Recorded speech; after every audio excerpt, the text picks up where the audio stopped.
No tšau, närvisüsteem ja sagedus.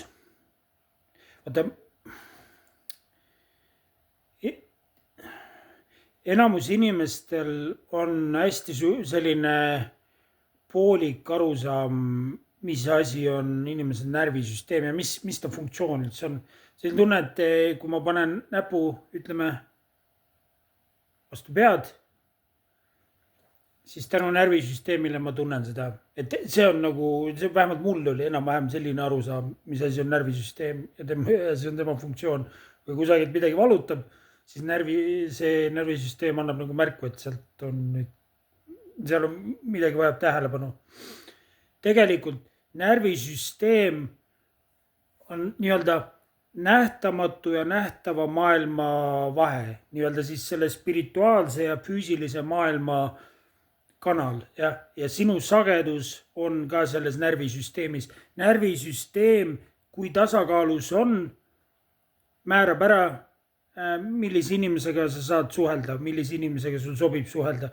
Kui sa lähed inimesega suhtesse, sa mõtled, et vaatad see füüsiline keha, tegelikult sa lähed närvisüsteemiga suhtesse. Teise inimese närvisüsteemiga lähed suhtesse. Kõik need traumad on salvestatud närvisüsteemi, sõltuvused on salvestatud närvisüsteemi. See, mida me oma ellu tõmbame ja mis sagedus, millisel närvisüsteem, mis sagedusel ta vibreerib. Ta on nagu raadiosignaal läbi närvisüsteemi, mis signaali ta nii-öelda välja annab.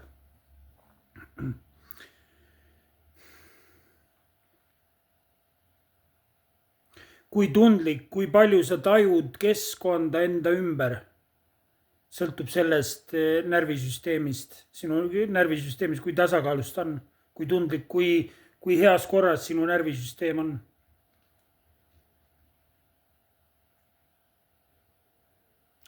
Kui hästi kui selgelt sa näed, kui rahus sa oled ja kui tasakaalus ja rahus sa oled, sõltub sellest, mis olukorras sinu närvisüsteem on.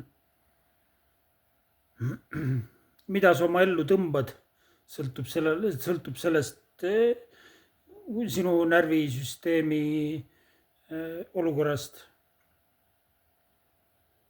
Kui hästi sa teisi inimesi tunnetad, nii-öelda sinu empaatiavõime sõltub sinu närvisüsteemi olukorrast. Neid asju on väga palju, kuidas mõjutab kuidas meie närvisüsteemi olukord mõjutab meie elu. Ta on nagu radar, nagu kompass ka, mille järgi me saame minna nagu. Aga kui see närvisüsteem on üle koormatud, nagu erinevate dopamiinilaksudega, mis ta saab kogu aeg, stress koormab närvisüsteemi hästi tugevalt. Hästi lihtne, mõnel inimesel on nagu hästi lihtne seda tasakaalust välja saada ja siis see radar ei toimi hästi enam, nagu see tundlikkus läheb paigast ära.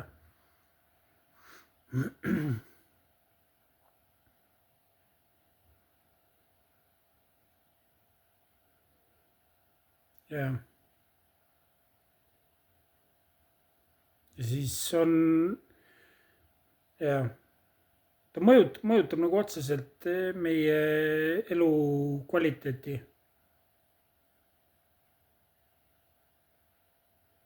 Ja vaata, kui üks asi on teine asi, milles ma rääkidan, on mõtlemine versus tundmine.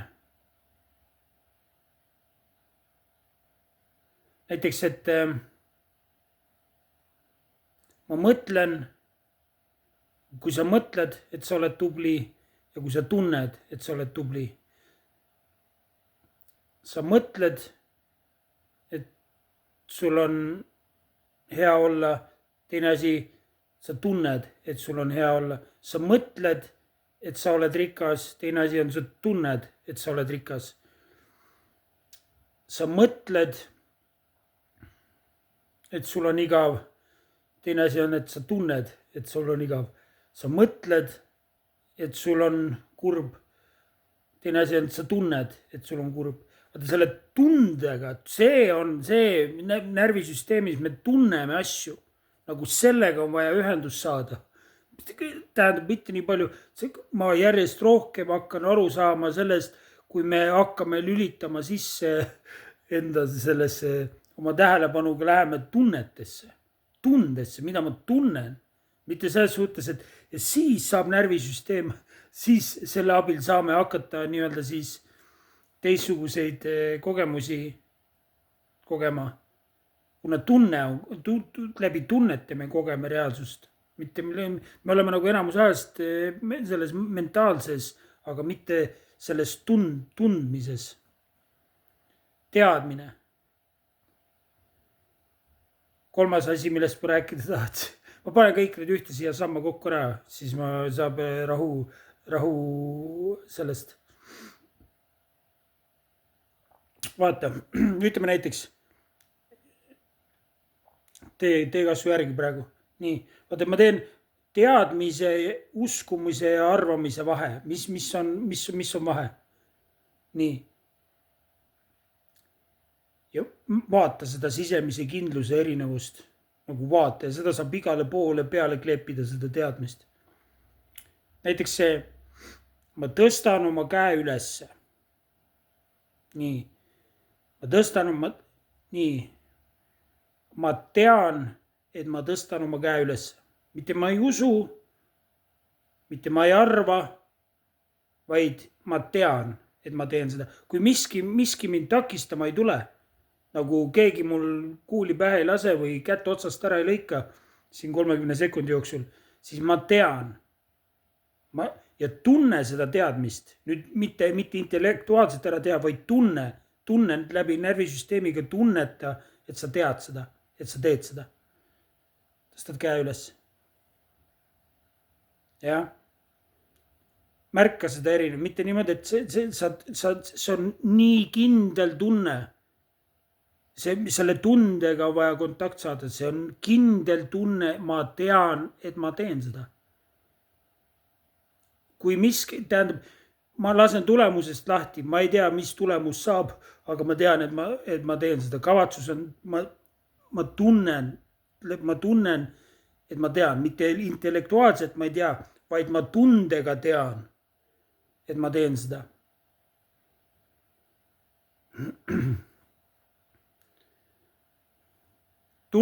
Märka seda kindlat tunnet, mis tekib, mis sellega kaasas käib. See ei ole uskumine, see ei ole arvamine, vaid see on nagu kindel teadmine. Nagu see on see kõige sügavam sisim teadmine.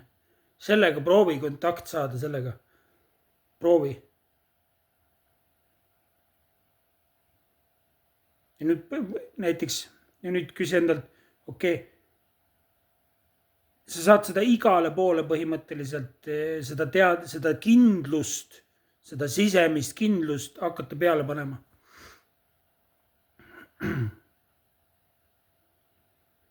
Ükskõik mis tegevusele, ükskõik mis omadusele, ükskõik kus sa seda saab hakata kasutama.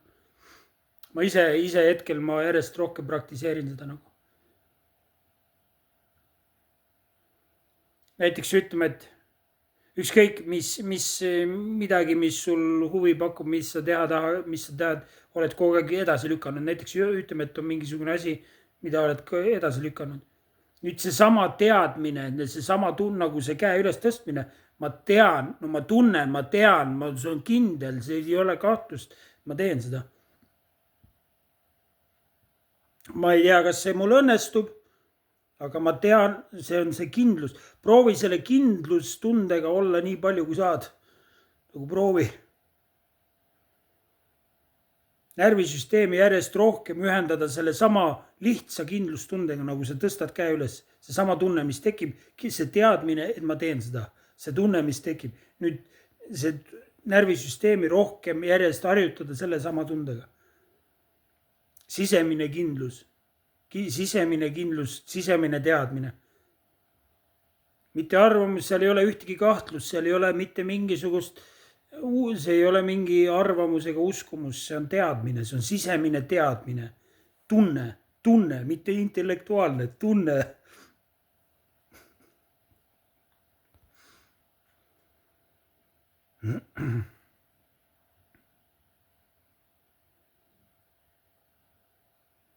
jah, enam-vähem need teemad läksid kõik omavahel sobisid kokku ka, sai niimoodi kokku sobitada.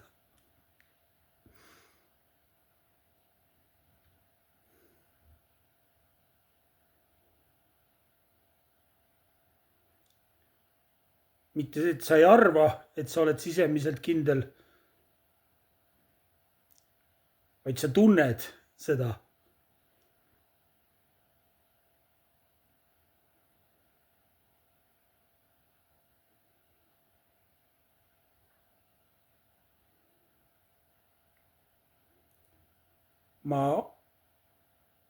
ma tean, et ma nüüd lõpetan selle video ära. Ma tean, ma tunnen, sisimas ma tunnen, nagu siin ei ole mingit kahtlustki.